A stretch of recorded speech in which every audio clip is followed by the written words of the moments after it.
Good afternoon, vagabond viewers. We're at a very interesting place today. I do believe we're at something called Coldberry Hush. Coldberry Gutter, to give it its proper name, which is a colossal gash in the fell side that runs for best part of a mile from Hoodsoap on the east side to the Flushmere Valley on the west side. But for those of you who don't know, we're roughly about 2 miles south of Middleton and Teesdale. North of Middleton. See, this is when we're going to have to do it again. So, roughly 2 miles north of Middleton and Teesdale. And we're right at the top of the notch of the Hush. Yes, right in the middle of the notch. And it is really quite a dramatic place. It is, I must agree. It was quite challenging to get up, but we got there in the end. You did very well. We've enjoyed our lunch, but we haven't seen any knockers. And that... Knockers? Yes. Knockers. Now that interests me strangely. I have come across knockers elsewhere. Have you? I have indeed, but I'm sure you will fill me in. Elucidate about knockers. So this place is associated with the legend of the Coldberry knockers. Now, knockers were originally called kobolds. Aha, that rings a bell too. Scandinavian? No, Germanic. Germanic. They came across with the the Saxon colonists in around the 6th century AD, I do believe. Viking times. Yes, well, just before Viking times.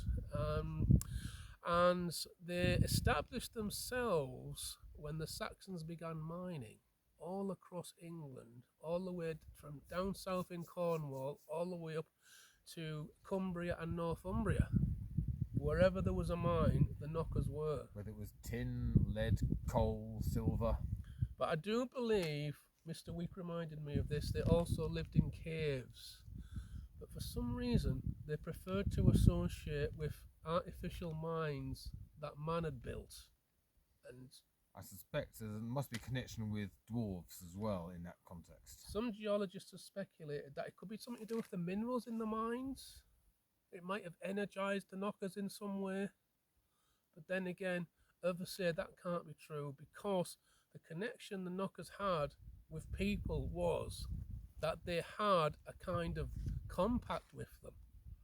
So any miners who were there, the knockers protected them in advance. They warned them because that's how they got the name knocker, because they used to knock on the mine walls or the shafts with their tools, you know, their pickaxes, their hammers, whatever, and they would give usually about 3 taps. Wow. And that would signal if there was going to be an imminent cave-in or a mine collapse. But they didn't do this for free, the knockers. There would be some sort of quid pro quo going on there. There was a price to pay. It was a fair price, to be fair. The price was in return for the knockers' protection. The miners had to offer them sort of gifts. It was small. It was in the form of like certain foodstuffs, like bread, fresh fruit, or mead? Not quite mead, but you're close. Honey cakes, which it was rumoured that got the knockers slightly inebriated and drunk. So it's kind of connected to fermented honey cakes, maybe. Yeah, fermented honey cakes. Okay. So in a strange way, Mr. Week was right there. So there is that connection.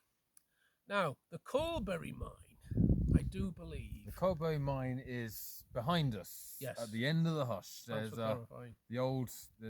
the old miner's shop and the old terraces and spoil heaps. Some disused shafts and levels. But it was originally founded by the monks of Eggleston Abbey, who owned the lands around, and they used to lease the mining rights to developers who wanted to sort of mine, and for lead. That was the main kind of component of the mines. It was mainly lead in these parts. Lead was used for all different kinds of things, but it was mainly used for, I do believe it was for water pipes. I think it was used for lead windows in stained glass windows. Roofing as well. And church roofs. That was the main use. So it was quite a profitable business for the miners back in the day. Now, I believe the monks held the rights to the mines until Henry VIII and the dissolution of the monasteries, which I think was around 1547, something like that. Yes. I'm not exactly sure on the date. Maybe round about then. Then the mine rights reverted to the Crown. It was held by the Crown. Nobody claimed the mine at this point for some reason. So it was like it was basically what's the word? Where like it laid fallow, or whatever the phrase is, for around 200 years, something like that. After that, the right now, I do believe there was a company called the London Lead Company. The London Lead Company is based in, I believe, Midland and Teesdale. And they sent a speculator up because they'd heard rumours that there'd been new lead deposits discovered in, I think it was around the 1740s, something like that. Yes. And he went up, he investigated, he did find a rich vein of lead. This is how they re-established the mine. So they started again from around 1750 onwards, and obviously they discovered about the knockers. So that the old contract was renewed between the knockers and the miners, and the miners were still offering this because it had been handed down through family tradition, father to son and onwards. Yeah. Are the knockers very long lived? Yes. I mean, there's a lot of legends associated with the knockers. I mean, nobody knows how long they live, but some have said, hundreds of years. Others have said they're immortal. Right. I certainly believe very long life is the usual, associated with them, yeah. Because they're supernatural beings, obviously. And others have speculated knockers are invisible, but you've heard a similar theory, not quite the same as invisible, but no, kind but of related. they are. My understanding is that they are very good at blending in. They're very elusive, chameleon-like. They kind of blend into the rock around them. Very unobtrusive. Certain insects and spiders and things like that. The same principle. Yes, that's right. So they are very hard to see, even though they're not necessarily invisible in the strict sense of the word. However, if they want to be seen, they can be, because another thing they did besides knocking, they used to because they had luminous eyes. They were very reflective, a bit like a cat's eyes. What little light there was from the miners' lamps would be reflected in. So they used to flash their eyes at the miners. The similar principle to knocking. But I've heard that the flashes was kind of like a lesser warning, that the knocking was like a warning of imminent danger. Yes. Whereas if it was a flash, it was kind of like a warning of a potential danger. So there was like a degree of warning given by the knockers to the miners, which the miners appreciated. I'm sure they did. Yeah. Dangerous business. And in turn, they fed the knockers with the gifts and they thanked them. It was like a symbiotic relationship, very, very much so. This went on for generations, didn't it? From the 1750s all the way up till when the mines would close, which was in the early years of the 20th century. There's an interesting story behind why that. Well, there's a tragic story. Well, and Darren has a full tale to tell why the mines closed. So, unfortunately, the mines had to close in, I think it was October 1920, because there was a great storm that blew in September. I think it was mid-September time. It was a strange period after the Great War of signs of importance and great storms. A lot of strange things happening at that time. Right. From 1918 up to about, 1930? Up to about 1930. 12-year period of strangeness. Yes, that's right. And didn't you say that there was a supernatural element to this strangeness as well? No one really knows the cause of it, but it was responsible for the kraken that turned up at the Blast Beach. And the wreck of the schooner at Boomer was another. So there's two incidents that occurred within. Was that months of each of those two incidents? I think certainly within a year. I think there was different years, but certainly consecutive. Mm-hmm.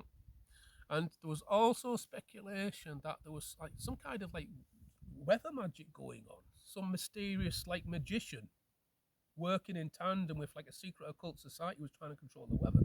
And because weather's so unpredictable, they didn't anticipate the results. I mean, is it any connection with the Dybbuk of Sunderland? Could be. See, there's another tale for another time when the stars are right. But we shall concentrate on the knockers for now. So, getting back to the great tragedy. Over to you with the knockers then, Darren. Tragedy that happened. So in September 1920, there was a great flood, great storm. It caused a flood to come down the hush. Yes. What do you call it again? Well, the gutter. The gutter. Up on the fell side, up on the moor above, there's this large reservoir. In fact, there are two. One of which is certainly breached. The other which is still very much in evidence. And you speculated that they breached their banks. I suspect the lower one. because there's a waterfall we've discovered just up there, and you said that waterfall was like heavily flooded and it went Yes. down the cut. So that Down to the would have mines. come down in a pretty catastrophic flood. They were in the itself. mines at the time, the deep level, about 100 yards underground, and obviously it was completely flooded out. So these guys basically drowned. And the ones that didn't drown, they were trapped. They were in an air pocket. And we don't know to this day. I mean, I don't think they survived myself. Like basically, they were trapped by the water. And there was tons of rock also fell. That was loosened by the floodwater too. So they were trapped underground, couldn't get to them. And I do believe there was like a dozen fatalities, something like that. That is the number that is banded around, yes. They never recovered the bodies. That's the weird thing. So the skeletons, they say, are still down there, 100 meters down. And to this day, every September, they actually hear, the wails and the cries of them, of the trapped miners. Legend says that they endlessly repeat those fatal days and hours. So because the London Lead Company owner, I think he was a spiritualist, a very superstitious chap, he declared the mines cursed after that because of what happened, and he closed the mines permanently. Didn't sell it on or anything, because he just wrote it off, didn't he? He did. As an insurance loss. Yes, that's right. And there's still the irony is there's still a lot of lead down there, so it wasn't completely mined out. No, though. I mean, as a side to that, lead mining did become increasingly unprofitable. But I think disasters like that would have hastened the end of the industry. Exactly. All because of that one incident with the Coldberry mines and the supernatural legend associated with it. Mine owners became increasingly superstitious about it. That's very true. Especially concerning hushes and things like this and potential floods. Because like you said, for that decade there was a lot of really strange weather going on. And I think that was part of the consequences, as you say, why the mines closed. I have no doubt. Long-term economic impact because of that. That's very true. Do you have anything to add to that, Master Week, about the Coldberry gut or anything like that? Any other additional stories that you may have heard of? I know no other tales about the gutter itself, other than it is quite an extraordinary feature of the landscape. Certainly is. To what extent it is natural, to what extent it is man-made, is also a subject of debate in itself. And there's speculation that it is an ice age meltwater runoff channel, but it has certainly been deepened and extended through hushing and mine working. So some geologists claim it's like a natural feature because, like you said, of an ice age. What do you call them again? The runoff channel, yes. Glaciers. No, yeah, like an ice age yes. glacier passing through, and as you say, some say it's like being artificially widened and expanded as well by industrial processes. That's right. So it's a combination of the two. And we haven't really sensed anything supernatural while we've been here. I mean, I've had a few strange things happen. I mean, a grasshopper landed on my leg. I don't know if that's just one of those coincidental things. It's actually it's a strangely peaceful and quiet place at the moment. Maybe on a wild September night it feels quite different. Especially if it's raining. Yes. But there's a wind blowing. On a lovely sunny day in late October, it is really rather fine. But we're a long way from places. Yeah. And it does feel quite isolated at the same time. I do get a sense of the numinous as well when I'm here, actually. Yes. So it could be the benign spirits of the knockers, because the knockers never went away. They weren't affected by the flood, because they're supernatural beings that can blend into the rocks if necessary. So I know they're still here. There's nothing evil about the knockers. No. I mean, they mind their own business by and large. Yeah. They're not good, they're not evil, they're kind of in between. I'd say they're like neutral. They guard their own places. Very much like the dwarfs, Yes. The folklore. So on that note, I think we shall end the video, and I hope